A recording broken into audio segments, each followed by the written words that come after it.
And that always bothered me because we had that impact on them and we needed to do better, either playing to their strengths or not leaving them in an uncertain place for a period of time. Like that visual with me is like the worst possible thing. And then on the hard decisions, I've let lots of people go over the years.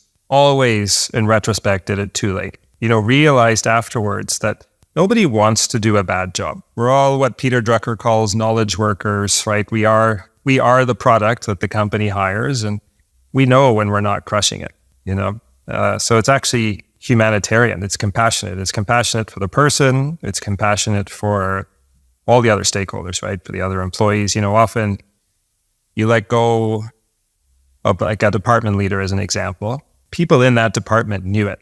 And they're like, finally, you took action, right? So yeah, I think you're right in terms of, it is the compassionate thing, provided you've done the work ahead of time to be as candid and as clear about the why, the what, the how, all of those kinds of things. And I think, part of my issue was that I was skating around that versus having those conversations and being as honest and candid as I needed to be, such that they had the opportunity, if they so chose, and if their skills lined up with it, to be able to do the job that was now better defined.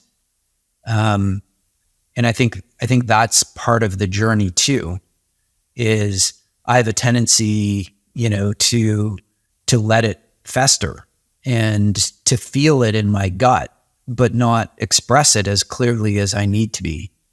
And so, that's the road and the journey that I've been on, is trying to be better about that, such that, we both can be honest about where things are at, what the path forward is. And then ultimately, if not, that it never comes as a surprise. And it's probably, within the compassionate place that you're saying, where it's like, just, you've got a ton of skills that just don't line up with what we need right now, and go put them to use such that you feel better about it. I think I will say one last thing on this, which is like, I have seen people come into Wave, and Key's not old enough yet for it to have happened here, where when they left, they weren't as strong as when they came in.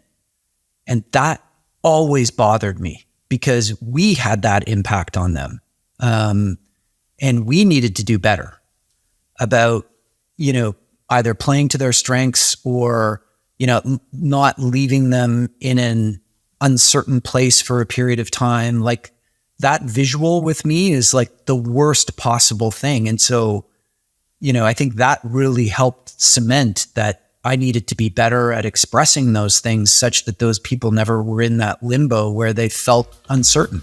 Hey, thanks for listening to the Startup CEO Show. If you'd like to connect with me, be sure to visit my website at markmacleod.me, or follow me on LinkedIn at @themarkmacleod, or Twitter at @markmacleod_. And if you want to tune in again next week, be sure to subscribe on YouTube, Spotify, Apple, or wherever you get your podcasts. We'll see you next time.